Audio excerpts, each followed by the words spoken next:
Hello everybody, we will continue our lecture series.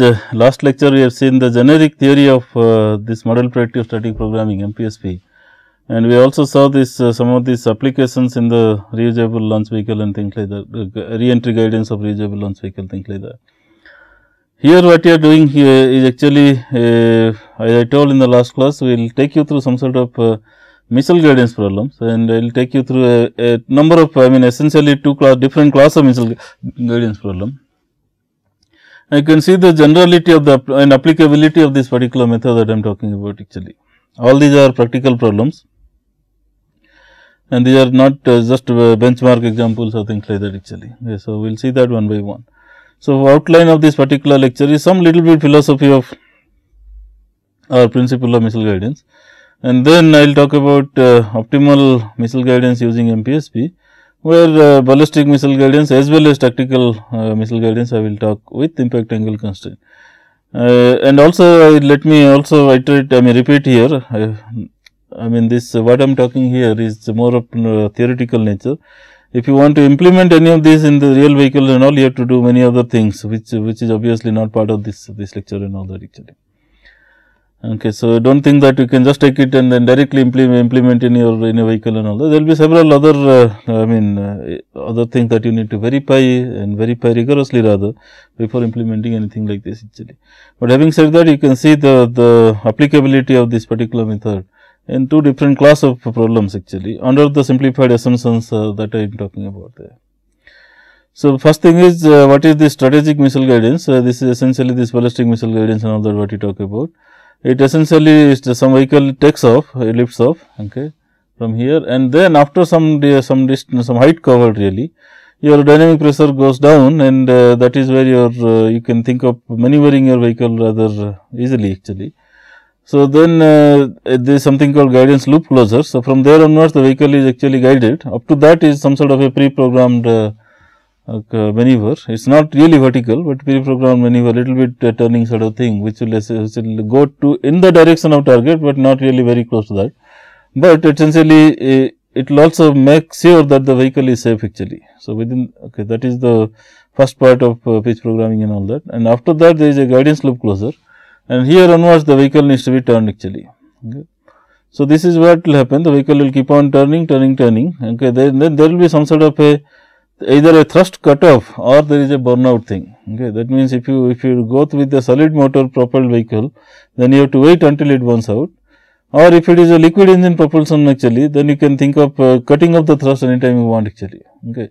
So, the guidance phase starts somewhere here and ends somewhere here, and at this point what it should happen is your height, ultimately the location, as well as the velocity magnitude and its direction, that is this flight path angle gamma, should satisfy a particular condition. So, that for further onwards it actually goes through some sort of a free flight, and this free flight will be target intersecting actually. Okay. This is what you are talking about, is a strategic target sort of thing on the surface of earth.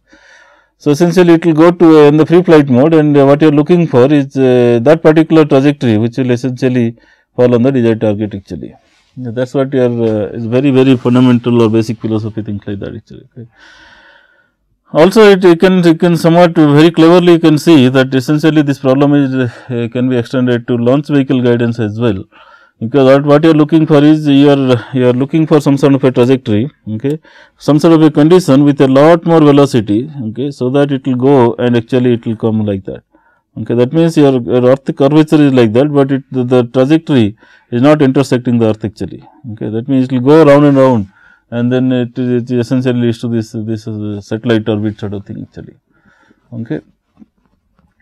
So, this particular method what I am talking here is relevant to both ballistic missile guidance or strategic missile guidance, as well as this launch vehicle guidance, ascent phase guidance actually in general. Okay. All right. Okay. So, also remember that the condition has to be such has to be such that ultimately you will be able to cover this range angle actually. Essentially, this is phi t, the target range angle from starting from burnout actually, that way. That becomes an additional constraint actually here that way.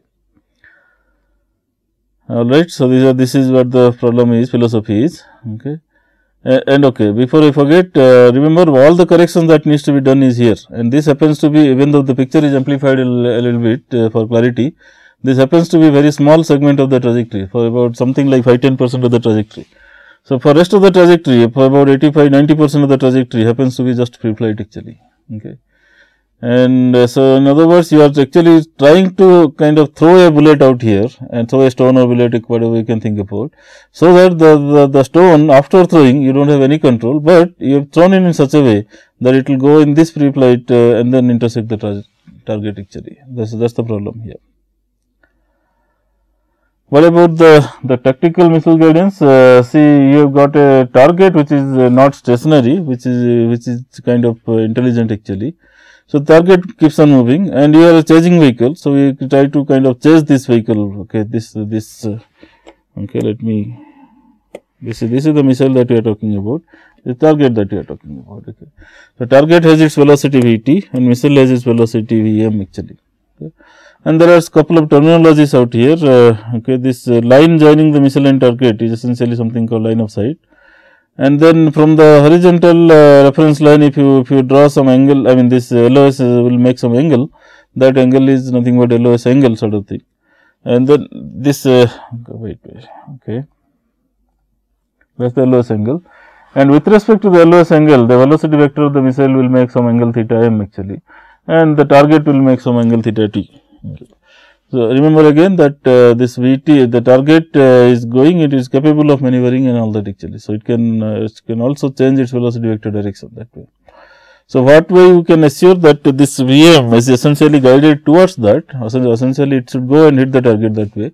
So, the one idea here is you have this lateral acceleration generation mechanism through the lift vector. So, remember the drag is along velocity vector, okay, opposing that, and the lift is perpendicular to that. So, we can think about lift by mass, which is essentially some sort of acceleration quantity, and that is called as lateral acceleration actually. So, the idea here is if you generate some sort of a lift, additional lift and all that, in whatever direction, positive or negative either way actually, then we are essentially able to change the velocity vector direction. That is more important actually. So, once you change it, essentially it will happen in such a way that ultimately you will be change a little bit here. So, that if the velocity vector goes of the target goes that way, the velocity vector of the missile will be aligned somewhere like that, okay, and then it will both will ultimately go towards some sort of a collision point actually. Okay. And if you little bit closely looking, what it turns out that after some time the LOS vector, what you are looking as this LOS line, the LOS vector remains parallel actually. Okay, that means there is no change in the rotation, I mean there is no rotation of the LOS vector really actually. So, that is what it is, the very fundamental philosophy. So, in other words, you have to do something so that this LOS vector should not rotate. That is the whole philosophy of classical missile guidance actually. Okay. So, there is a very popular missile guidance law which is called proportional navigation guidance, which essentially tells you that okay, you generate this AM, that is your essentially the control variable in the guidance law this way. It means n times Vm into lambda dot, lambda is this and then there is a rate of change of lambda. Ultimately, you do not want any rate of change actually, you know that. Okay. So, guidance law happens to be something like this. You generate a lift vector and this is time varying value, remember that. So, you generate Am in the as per this formula n Vm lambda dot. Vm is already known to you from your own sensor. Okay. Lambda dot is again sensed through its own inertial navigation system and things like that, as well as the target tracking mechanism. That means either using radar or seeker either way actually. Okay. Typically, these are end games, so use seekers actually, which will in other words you will directly see the target from using your own instrument actually. Okay. So, anyway, so this lambda dot and Vm is the only thing that you need to evaluate. Okay. And then once you do that, n is just a constant number. Okay. So, that your typically value is something like 3, 4 and maximum 5 probably like that actually. Ideally around 3. Okay. There is a reason for that, we have discussed that in one of the previous lectures as well actually. Okay. Anyway, so coming back to that, this is your AM, typically generated that way, and it happens to be kind of an optimal guidance law in a restrictive assumption sense, and all those things we have discussed before already actually. There are several conditions. If it meets those conditions, this is nothing but an optimal guidance law, provided n is selected as 3 actually. So, that is the reason why n is hanging around the 3 value basically. Anyway, so I will not repeat those. Let us move on actually. So, this is a very simple guidance law. It has been used in many missiles and all that actually. It still continues to be used, and there are many versions around that as well. Something like true proportional navigation guidance, that is called TPN. Then there is something called PPN, pure proportional navigation guidance.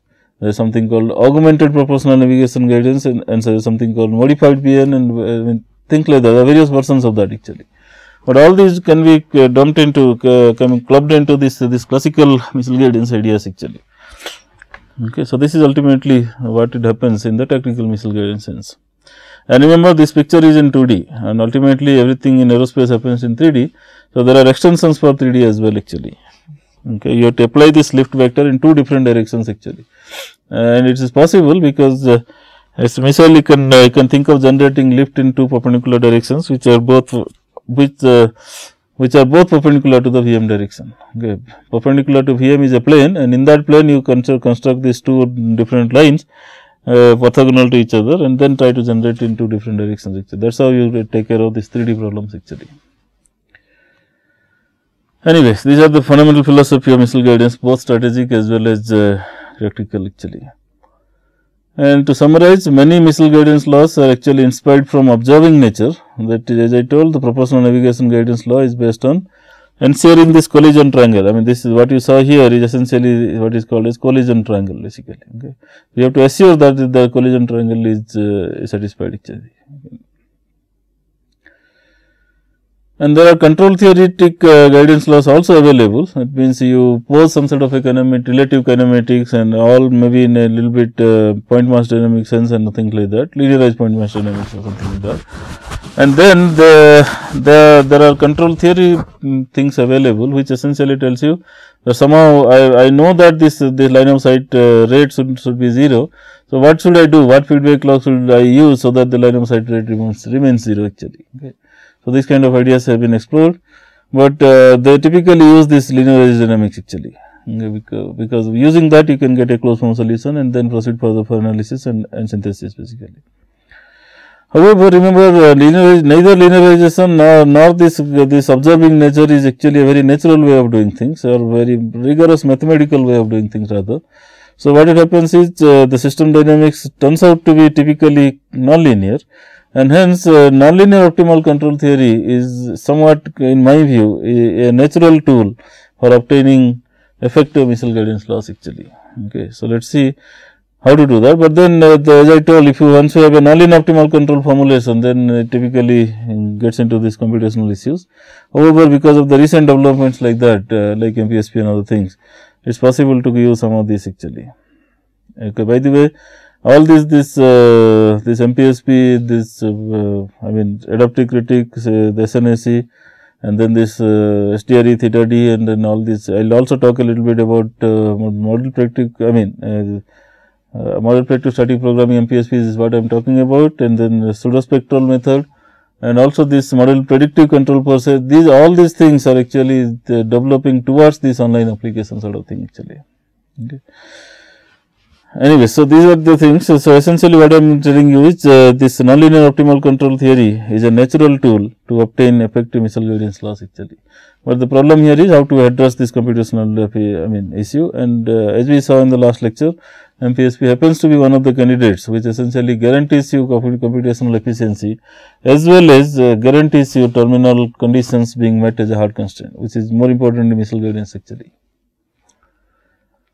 Alright, so this is when you do that, attempt to do that, first you need to have some sort of a relative kinematics or relative dynamics between them, and this is what will happen. Okay, point mass missile model with flat and non-rotating earth, if you take, it is very easy to analyze that x dot happens to be v sin, if this is x and this is y, let us say, and this happens x dot is nothing but v cosine gamma, and h dot height dot is nothing but v sin gamma. These two are very easy to see, but these two, if you this v dot and gamma dot, if you see that, okay, Essentially, this is nothing but force balance in the direction of V and perpendicular to V. So, mv dot is essentially the total force acting along the V direction. That means, mv dot is nothing but the force component coming out of the thrust, which is T cosine alpha, minus the drag acting on that, and minus the gravity component mg sin gamma. Mg sin gamma will act on this particular this mg happens to be like that. So, mg sin gamma is some component here in this direction actually, which will also oppose to the mv dot component. So, mv dot is T cos alpha minus D minus mg sin gamma, and hence v dot is nothing but 1 by m of all that actually. Similarly, if you see the force balance, net force acting on the perpendicular to the velocity, that means the lift direction, then essentially it is T sin alpha, okay, T sin alpha plus lift itself minus mg cosine gamma, okay, this direction actually. Okay, so this thing if you divide it by, if you see that is nothing but mb gamma dot happens in that direction. You can, typically you can think about this gamma dot acting on that, and there is mb and then things like that actually. Okay. That means it is like a centrifugal force sort of thing actually, you can see that way. So, gamma dot is nothing but 1 by mb into this quantity. So, if you just take a 2D problem and then you assume that it is a flat earth and non-rotating earth and all that, these are the system dynamics that is necessary. First two is represents the position coordinate, and these two represents the velocity component, dynamic variables. And again, if you go to the 3D sense, then what you need is y dot also here, and what you need is psi dot also here. Okay, psi dot, or sometimes people call it chi dot actually. So, V, gamma and chi together, and x, y and h together will define the position actually. X, y and h together will define the position. V, gamma and chi will define the velocity vector completely actually. So, what if you just take 2D problem, then these two are kind of not needed. 4 equations are good enough actually. Okay. And also remember this D and L will contain the alpha terms actually. So, what you see simply as cosine alpha and sin alpha here, they don't appear just like that way. D is essentially a function of CD, and CD is a function of alpha actually. Similarly, L is a function of CL, and CL is a function of alpha. So, this happens, what happens in pitch plane maneuver sort of thing in 2D. But if you talk 3D, then this sigma also has to be taken into account, velocity vector, the vehicle roll and things like that has to be taken into account actually, and then alpha and sigma will act together as some sort of guidance parameters actually that way. Alright, then point mass missile model with spherical and non, this is what happens in flat earth sense, flat and non-rotating earth. Okay. What happens in spherical and non-rotating earth, that is what we are going more and more towards reality, but how much reality you want to cater for depends on the particular mission actually. In other words, if your vehicle happens to be in the range of 20-30 kilometers, you really don't bother about this the spherical nature of the earth and all that. But if the target range happens to be quite far away, like let us say 1000 kilometer, 2000 kilometer like that, then you have to account for the curvature of the earth actually. So, essentially it will lead to spherical earth. Now, whether you want to have rotating or non-rotating effect, again that depends on your time of flight and your latitude of launch point and target point, latitude difference between launch point and target point actually. So, that is again the point here is you take that much complexity what is required for the problem actually. But nevertheless, it is possible to handle various degrees of complexity actually. So, the point mass missile model with the spherical and non-rotating earth, typically what we use in strategic missile guidance and all that is something like this. So, you don't no more talk about x dot and h dot and all that, but r dot is kind of h dot, r is nothing but radius of earth plus height. So, r dot is h dot actually. So, this is V sin gamma, and then this theta dot is now the reference angle just from for a particular reference line actually. So, this theta dot you can think about this, maybe this point is your launch point, okay. Then joining that to center of earth, you will define the reference line, and then with respect to that reference line, you can talk about an angle theta with respect to the current position of the vehicle. If you join to the center of earth, the angle between the two is nothing but theta, and that theta dot, rate of change of that angle depends on the tangential component of the velocity vector, which is nothing but v cos gamma. Okay, v cos gamma happens to be like that. You can think about okay, what is happening here in this picture is this is nothing but the surface of earth, okay, the radius of the circle V, and circle A is parallel to surface of earth, okay, but happening at the current location of the vehicle actually, okay. That is where all the dynamics happens like that, way. But remember this velocity vector can be anywhere, okay. So, this velocity vector is not tangential to the circle, okay. So, what you are telling here is, let us imagine one more circle here, okay, which will, for which the velocity vector is tangential actually, okay. And then it turns out that, okay, if you join it, the center of this particular circle, you can think about something like here, and this the radius R, big capital R, and this is the radius small r and all that actually, okay. And this happens to be this R e, the radius of earth basically, okay. So, all this little bit force balance analysis, if you do it properly, then all that you will end up with this set of equation. Let me not go through the derivation part of it, but I think if you just look a little bit carefully, what is mv dot, for example, okay, mv dot is all the forces acting along that direction. Again, it is the component. Say here the guidance parameter is the thrust deflection angle, let us say. That means, how much the thrust is reflected from velocity vector direction. It do not get eluded by this alpha, it is not really aerodynamic angle of attack per se, okay. But if you think the vehicle is still under atmosphere and then the thrust is along the body of the body x axis of the vehicle, which is typically true, then this alpha happens to be angle of attack as well actually. But if it is exo-atmosphere mission, then there is nothing called angle of attack actually. Okay. So, think about that, this alpha being something like thrust deflection angle with respect to velocity vector. So, that is that's what it is. So, T cosine alpha minus T minus mg sin gamma again. So, that part happens to be like that, but gamma dot we will have a little more complex, see earlier it was only this much, now this additional term will come because some sort of a centrifugal force. You can think about this force, what you are looking here is like a centrifugal force with respect to this particular circle basically, okay. So, and mv gamma dot happens to be in that particular direction actually, okay.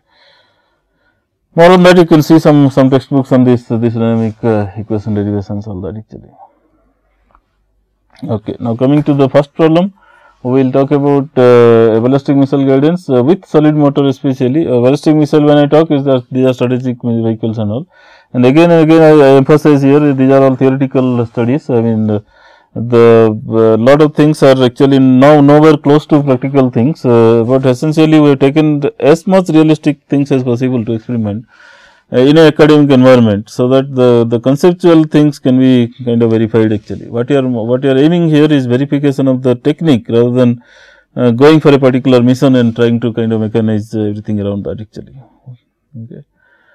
Alright, so just a little bit of motivation, why you want to have solid motors. First of all, this class of vehicles, what is strategic vehicles, are typically meant for deterrence actually. That means, these are not kind of attacking vehicles and all, but if some enemy already attacks us in a way, then there is no choice, you have to retaliate back and things like that. So, that means the reaction time happens to be small actually. So, that means you really want quick firing. And quick firing is possible only with solid motors, not in liquid engines, because when you have liquid engine propelled vehicles, it requires a lot of preparation times and all that actually. Okay, Y4 and all, there are different reasons for that. The liquid, I mean the fuel tanks has to be pressurized well, and it has to be, it cannot be done, it cannot be kept like that for a long time. The liquid has to be pumped in as and when it is required, because it is also corrosive liquid and all that. So, there are reasons for that actually, why it cannot be done, okay. But here it is possible, because once you have a solid motor, you just have a casing and then just maintain it to keep on doing that actually. Whereas when it is needed, you can simply start firing it actually. So, with very minimal preparation, you can go for the mission actually. And there are reasons for, there are other reasons as well. Essentially, if you see solid motors, there is nothing called sloshing, because there is no liquid actually. So, sloshing problem is simply not there. And there is nothing called tail wags dog effect also. Okay, TWD stands for tail wags dog.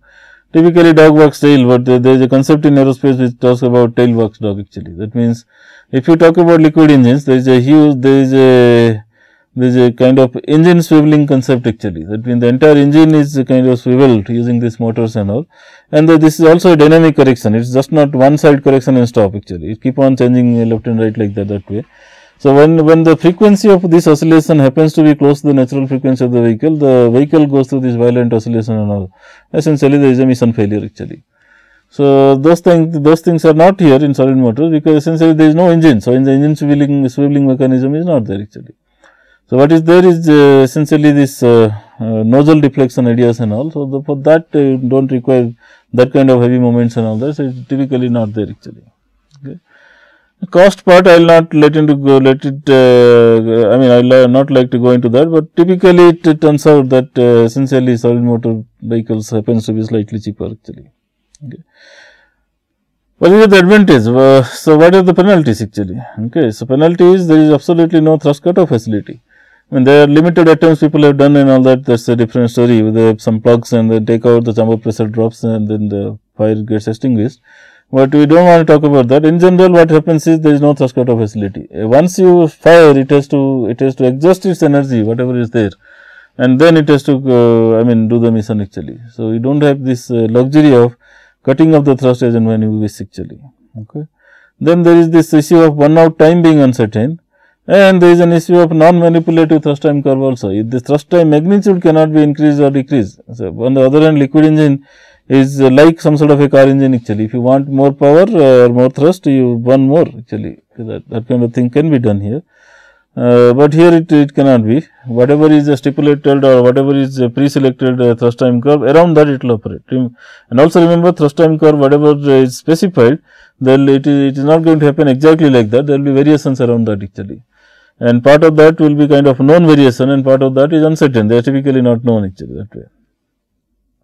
Nevertheless, it has to happen. Your guidance must end at the burnout point, and that should satisfy the target intersecting trajectory and all that actually. So, essentially the guidance part becomes quite difficult here.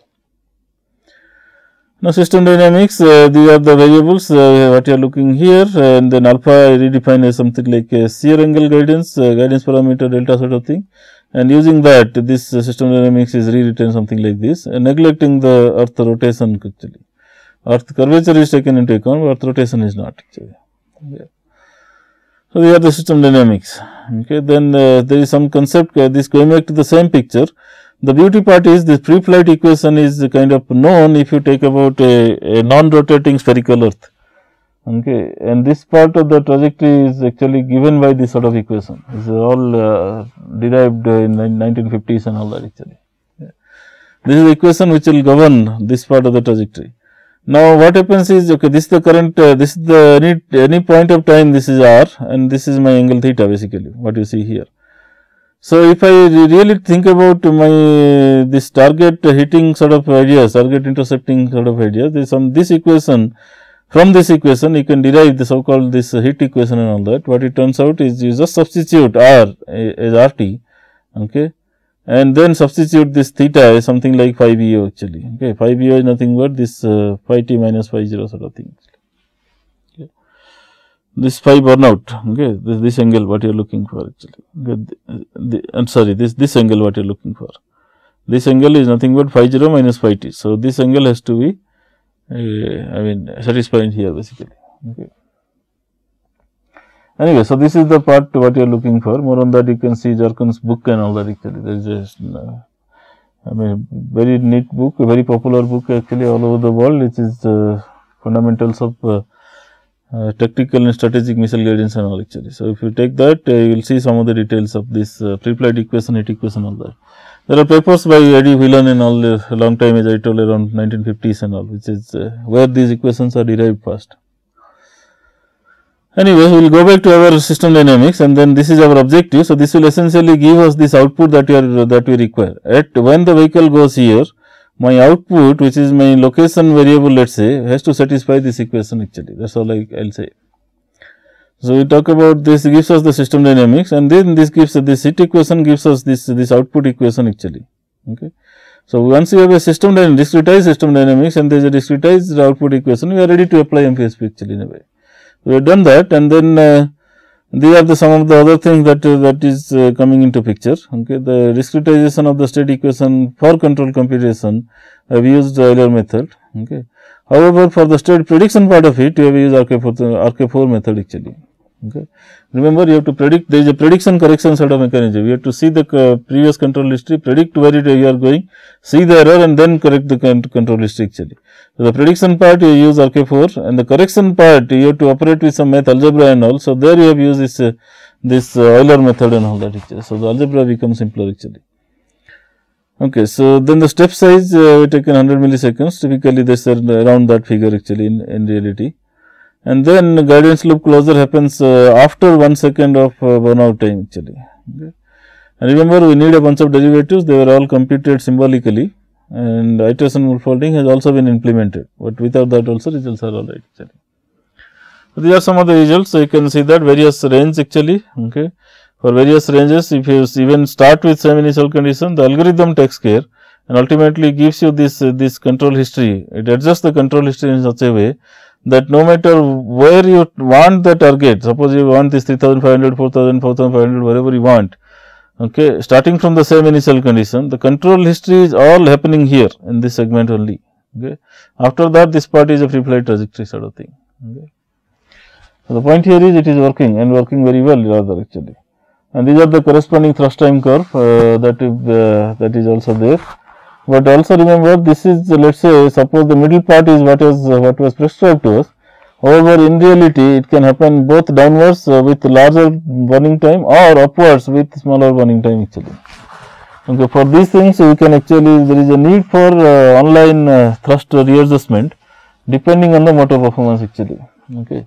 That details I will skip here, but essentially the idea here is as you start flying you will see whether you are actually underperforming this way. Okay, the thrust that is expected is actually coming out to be lower, or it is overperforming, that the thrust is coming out to be higher actually. Okay. If it comes out to be higher, it will burn out faster. If it comes out to be lower, it will burn slow and hence it will burn out later actually. Okay. So, the fundamental idea here is no matter what it does, the area under the curve remains same. That means, if I really know this trajectory, this baseline trajectory and also the area under the curve, which is obvious anyway, and then depending on the performance of the motor online, I can actually redefine this trajectory thrust time curve, and this redefined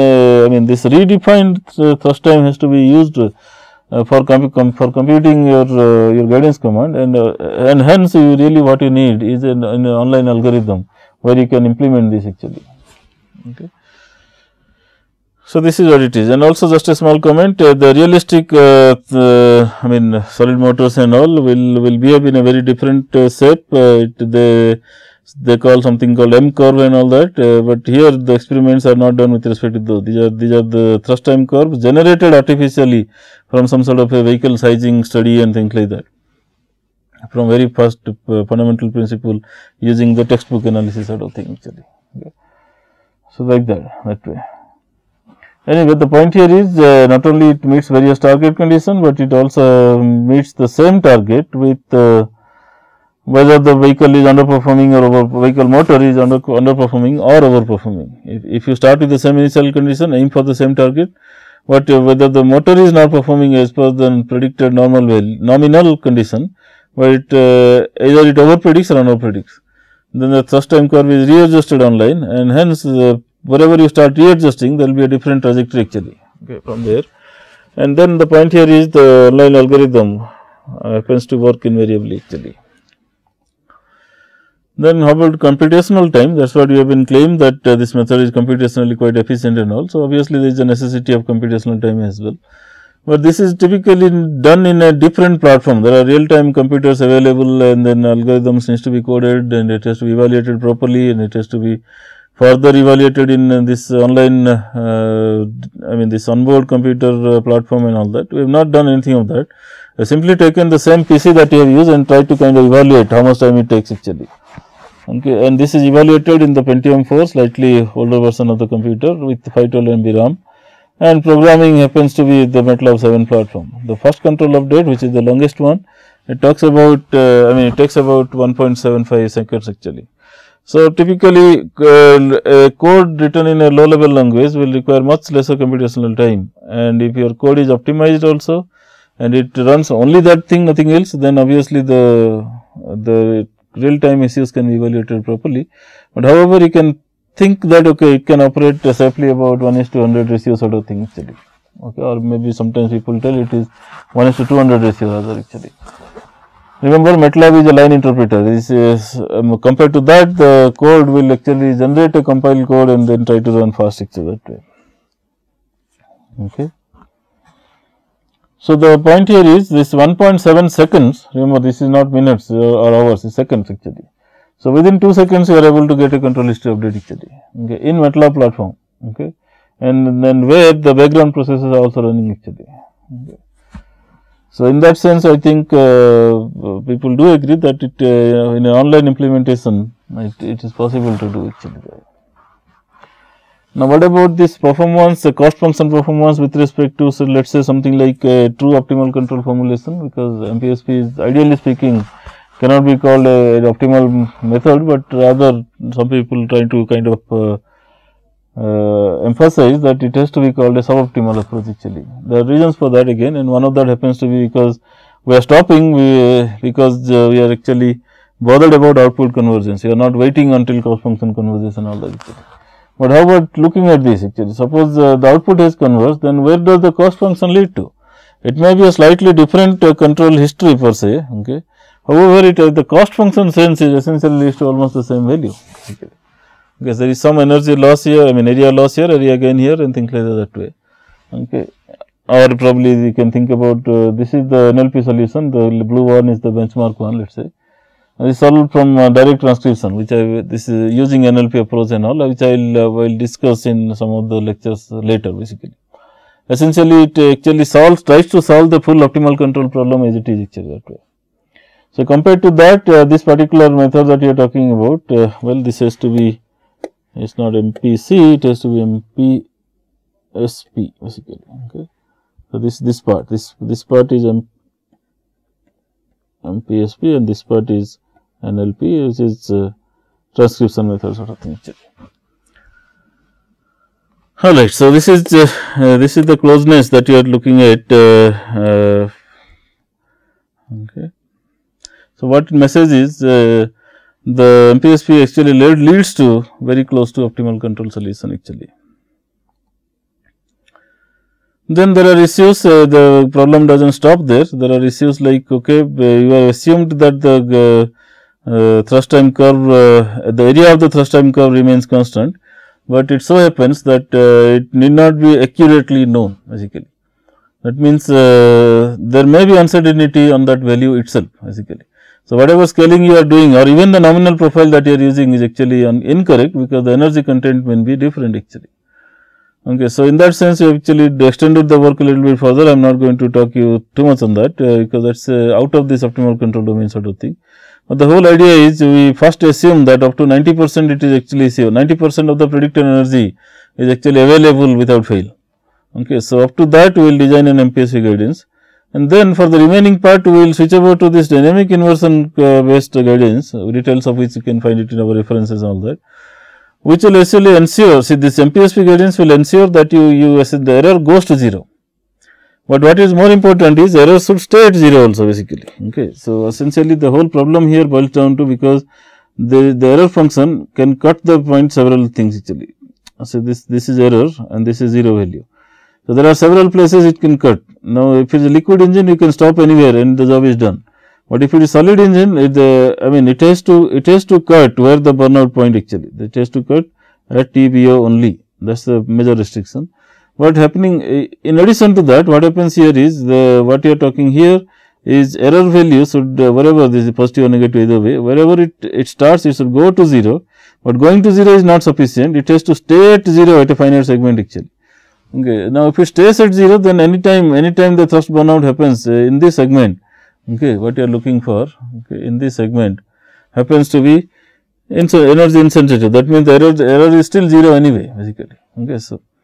So, going to 0 part, this is the first part, that is this part is ensured by MPSP, but staying at 0 is ensured by dynamic inversion. And also remember, there was a necessity that if you aim something like that, then you also aim that while going to 0, the derivative should be also close to 0. And the derivative, in other words, the approach should be like the way I have shown you actually. If the approach is somewhat like this, let us say, then you are talking about an infinite slope here and then suddenly correcting to 0, there will be control discontinuity, and any discontinuity at the end is extremely difficult to track, you just can't do it actually. So, this is not an option basically. So, what you really need, what you really need is something like this kind of a thing,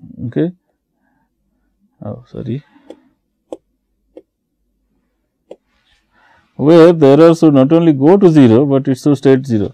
While going to 0, the derivative should also approach towards 0 actually. So, then maintaining becomes easier actually. So, that thing has been done a little bit, I am not going to talk too much on that, but essentially it has been done, it is assured, and the whole idea here is it actually kind of eliminates this so called VTP requirement, is a velocity trimming package they call. So, what it does is even though you talk about a solid motor, then along with your warhead you essentially take a small liquid engine and then derive the benefit that the liquid engine can be manipulated, liquid engine can be used to cut off the thrust anytime you want actually. And because it is sitting on the along with the warhead, the correction can be done anytime along the path actually. Remember this, going back to this thing. Imagine a situation where there is a there is a warhead, the warhead keeps on going here. So, along with the warhead there is a small liquid engine. So, any amount of inaccuracy that you see somewhere, it can be corrected any point during the free flight actually, the entire free flight is available to you. So, again this is done in the initial phase as much as possible, because that is where the sensitivity is high and hence the control effectiveness is high. So, very close between this point 1 or point to the this maximum height point. Within that the solution, the correction is typically applied actually in general. Anyway, so that is the velocity trimming package they call. There is a small liquid engine which goes along with the warhead. But the problem with that is anything that you have along with the warhead, there are two things. One is it eats out the space and it also adds to payload weight. That means what you are doing is actually you are talking about something like a compromise in warhead size, or you are talking about compromising something like the range actually. So, the whole idea is can you really eliminate VTP or at least minimize that requirement to a very great value basically. So, that is what we claim that it probably can be done. With looking at the results, it turns out to be slightly more promising actually. The result part, you can see all the results not only they are going to 0, but they are actually staying at 0 towards the end. That means, any time that the burnout can happen, but still your error will continue to be 0, and hence all of that will be target intercepting actually. Alright, so this is what it is actually. And then again computational time point of view, this time it was some sort of a similar platform and all. We also use fast control update is actually 0.47 seconds, and it happens to be quite smaller than the other one also basically. So, the conclusion of this particular problem, it talks about the algorithm successfully works and tested for various ranges. It leads to high accuracy, and remember accuracy in the sense of plus or minus meters actually is nothing. What you are looking for is, even if the accuracy happens to be of the order of 2-3 kilometers, it is very much okay.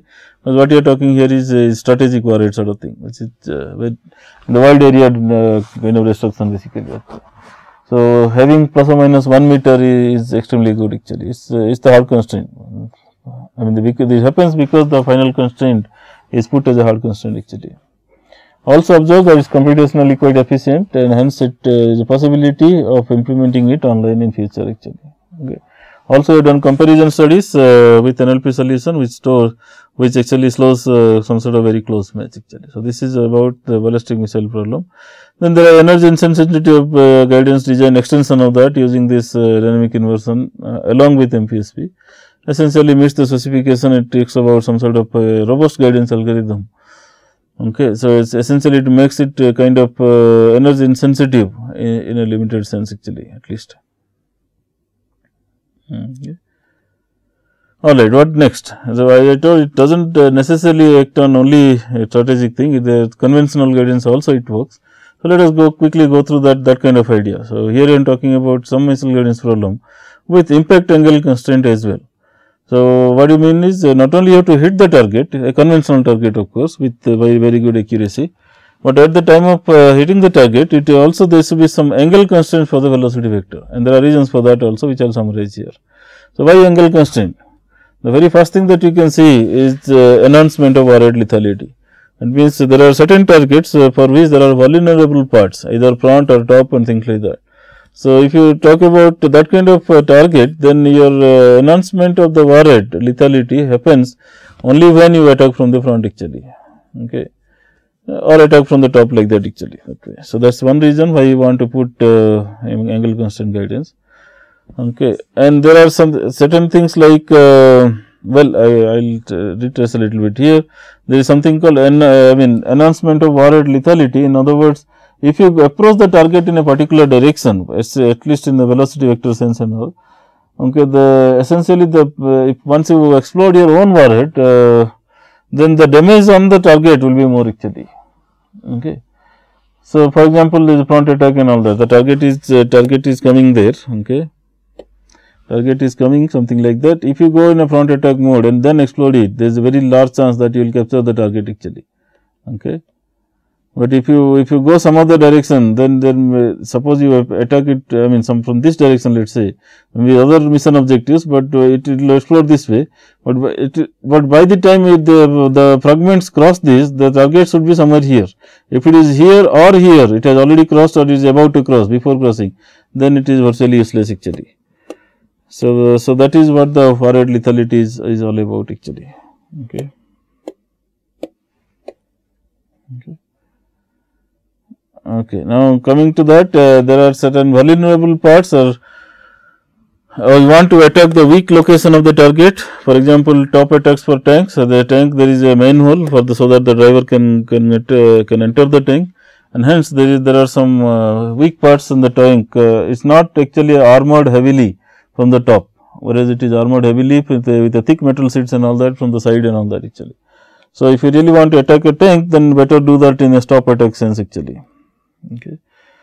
And there are certain mission demands, for example, bunker busters and terrorist hideouts in urban areas and like that. There where you again want to go in a particular direction only, either to minimize collateral damage or to minimize the mission itself demands that actually. If a bunker buster means there are certain layers of concrete that you have to explore, go deeper and deeper and things like that. So, unless the velocity vector is perpendicular to the surface, the vehicle may escape and go inside the earth, and it does not serve any purpose actually. So, then similarly, if you have these terrorist hideouts in urban areas, there will be multiple buildings and all. Unless you come from the top or in a particular direction sense, you will your other structures and all may come on the way actually. So, it will not do the job basically. So, the mission itself demands that you go in a specific direction sort of thing. Then there are ideas like coordinated attack by multiple munitions. That means, if you have 3-4 things, let us say small UAVs and all, and they have to go and attack from a particular direction only, then only combined effects will be maximum actually. If individually they attack in a different sense, different location, different direction and all that, the combined effect may not be much. But if all of them go to the same location in the same direction sort of thing, then the effectiveness is much more actually. Now, people talk about not only the same location and same angle, but they also talk about same time actually. That means, 4-5 UAVs will be there, they will all go at the same time, same location, same angle of the target actually. The effectiveness will be much higher basically that way. Then there are also reasons for something like countermeasures for enhanced stealthiness. For example, if your radar is looking in some particular direction, you want to, the enemy radar is looking in certain particular direction, you do not want to go in that direction and then make yourself visible to enemy. So, if you go in the backward direction sense in all that, so for them, in those situations, you can think of it as something like a countermeasure actually. Okay. So, it has done for enhanced stealthiness. So, you can introduce these countermeasures actually. You can also think about range enhancement. It is typically not a range enhancement formulation, but it happens indirectly, because if you happen to something like, let us say, a top attack, then you have to actually top attack of a target which is of the same altitude or above you basically, let us say. Then what happens, the vehicle, the missile has to climb even further. That means, the atmosphere density comes down by flying at the high altitude, and once the atmosphere density is down, the drag is less, and if the drag is less, the range can be more actually. Okay. So, this is what is done is the range enhancement indirectly sort of thing. then sometimes it is done to increase the observability of the target also. That means, you purposefully take a maneuver sidewise and all that, so that you can see the target better actually. So, that's another reason why you want to have this angle constraint gradient and all. So, there are several reasons. I have listed out only about 6-7. There are some of the reasons also for which we really need this angle constraint gradients actually.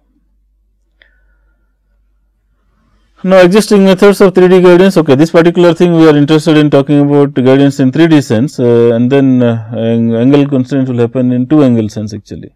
So, what is the motivation for that? Okay, the 3D PN and augmented PN laws available. Okay, but I mean, there are couple, not too many. There are couple of them are available. However, very less of them will actually talk about 3D impact angle constraints. Okay, angle constraint will be discussed. If you see the literature, most of them will talk about 2D only. Actually. But here our aim was to kind of experiment in 3D domain. Okay.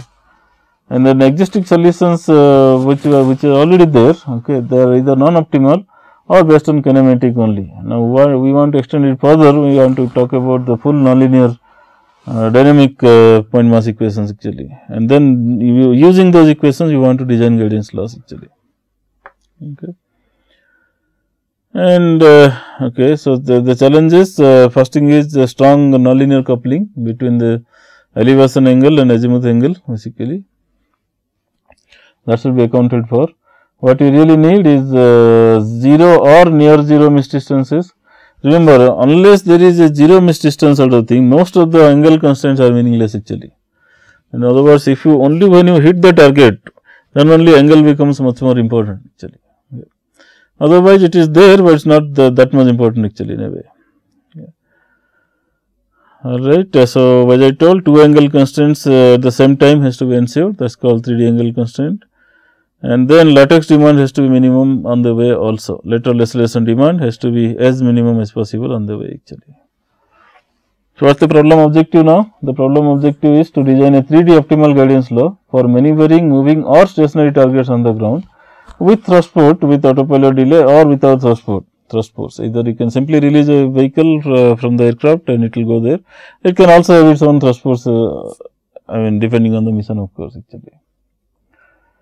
So, this is the type of thing what you are looking at. You want to release a vehicle from air, let us say, and there is a target, ground moving target actually. It can be stationary, it can go in a constant direction, it can take some maneuvering path, whatever, maybe the road condition is like that, or it takes intensive maneuvers, intentional maneuvers just to evade the target, or just to evade the attacking missile, something like that actually.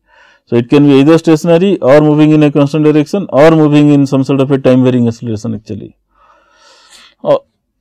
Okay, so not only the vehicle has to be guided, or the missile has to be guided in such a way that ultimately it should not only fall on the target, but the velocity vector should also give rise to this desired I mean flight path angle gamma mf and desired psi mf both together actually. Okay, so this is the problem that you are looking at actually here.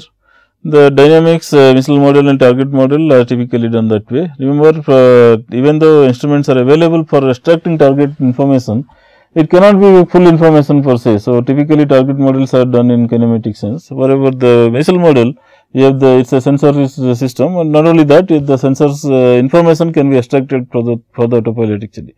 So, that means the sensor information is more detailed as far as our own vehicle is concerned, and hence detailed model can be used for the missile. Target is simplified kind of kinematic model basically. The state equations are like that, control is like that. Again, there was a necessity of this normalization and all. So, we have done this normalization. Okay. And as I told, the target acceleration can be either 0, that means just a straight line movement. It can be constant AYT, that means some sort of a constant turning, and it can have also this waving sort of sinusoidal thing, periodic maneuvers actually. So, let it be anything, still the algorithm has to work actually. And also remember they can change actually, that means target can start with straight line movement, on the way it can change its strategy to constant or maybe sinusoidal or combination of that actually. But what you are assuming here is the information is known to us actually. What the target is doing is actually extracted from an estimation algorithm on board, but that part you are neglecting here. You are assuming that okay, that part is done separately and it is the necessary information is available here actually. Alright, so these are the normalized dynamics and all. So substitute that, these are the discrete state equation and all using same Euler integration and all that, and then these are some of the results actually. Okay, you can see that we have put only a single angle constraint here. Okay, what you see here. Okay, this is what the Pn gives. Okay, but this is what we want. Okay, and there is an angle constraint here. It has to be some sort of vertical here. So it happens to be like that. And these dotted lines are the projection curves actually on these two 2D planes. One happens to be in the xy plane, this is the one, and then happens to be in the xz plane actually. And from xz plane you can see the angle is 90 here, okay, and there is no angle constraint in the xy plane. So, it is free anyway actually.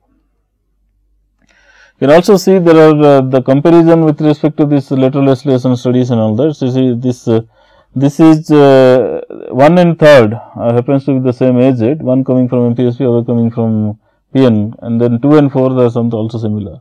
So, if you see 1 and 3rd, okay, you can also see that the 1 is much more smoother than what is happening is 3rd, and the maximum value also happens to be low. This happens to be maximum value is something like 3.5 around, or here the maximum value is around 5 actually. Okay, so it is smoother, it is I mean magnitude wise also there is a lot of advantage actually. The similar advantage happens to be the other case as well actually. If you compare these two, this line happens to be much more smoother actually, yeah. Okay, and the maximum value also happens to be lower. Anyway, so this is what it is. Then what about two angles now? Giving I mean two desired angles and all that, you can still do that. The formulation allows that. So, there are various combinations of 3 different cases we have shown with different desired angles and all that actually. You start with the same initial condition, but suppose your desired angles are different, then what happens actually? You can very clearly see that no matter what you desire, the algorithm is able to find out. And again I emphasize here, it is not extensive tuning which is typically done in industry and all that. Case by case, depending on situation and things like that. There are variations of Pn gradient law which will actually try to kind of give you some angles and all that. So, people can attempt doing that, but it requires heavy amount of tuning, scheduling and all sort of thing. This is absolutely not needed here. You just code these numbers, whatever numbers you can feed it to the algorithm just before launch, and then it will take you there actually. So, then this is a different one. So, we start with 3 different initial conditions, but as ultimately aim to the same condition actually, same position and same angles also basically. So, this is what is also again happening there.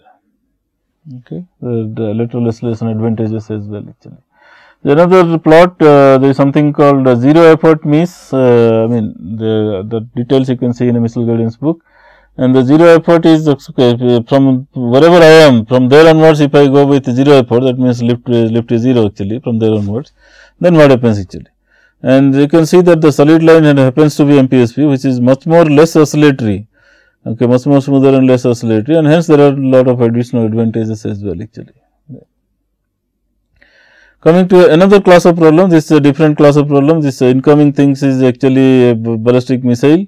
You want to defend it before it destroys you and all that actually. In those settings also you have experimented this logic. There is a different class of challenges again here. There is a very high speed target and hence very less engagement time, very high line of sight rate, and ultimately what you really require is zero miss distance rather. And there also has to be some impact angle constraint. Directional warhead is also a necessity, but latex saturation has to be accounted for. But due to less dynamic pressure, you want to engage the target in high altitude actually. So, high altitude means less dynamic pressure, and the latex saturation is a constraint there actually. So, here what you have done is you extended the logic of this loop design and all. You can think of taking out the loop. Okay, this is what the conventional 3 loop thing, and what you have done is we have taken out this, okay, the outer loop sort of thing, and this essentially leads to this so called this partial integrated guidance and control design sort of thing. Okay, so this is what it is, and this I mean there are advantages and all. I will encourage that you read this references and all that actually. I will not take you through that, but essentially there is outer loop and there is inner loop. Outer loop operates on MPSP, inner loop operates on dynamic inversion actually. So, there is also application there. There are papers available also to read. So, in summary, in conclusion, MPSP technique is a very promising technique for optimal missile guidance in general. Okay, and essentially the various challenging problems you have solved, and I also encourage all of you to kind of put your hands on various different problems. I am very sure you will be surprised to see the results in a very good way actually. Alright, so there are extensions available for MPSP. As I told in the previous lecture, we have proposed this MPSC techniques, and there are other techniques as well, generalized MPSP and all. I will talk about those in next class. And as I told, this technique has found worldwide acceptance slowly actually. Some of the references about missile guidance, the classical air to ground missiles and all that, the impact angle constraint problem. You can see that in this particular reference is already published. And there is another application which talks about this mid course guidance sort of thing with alignment angle constraint, very close to the impact angle constraint sort of problem, but a different class of requirement sort of thing. You can see that also in this journal paper actually. Okay. And this is another journal paper which talks about energy insensitive guidance of the ballistic missile sort of thing. It's also available. You can see details out there.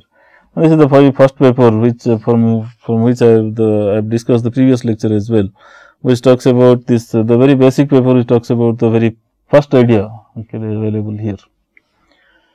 Alright, so with that I will stop here this lecture. Thanks a lot.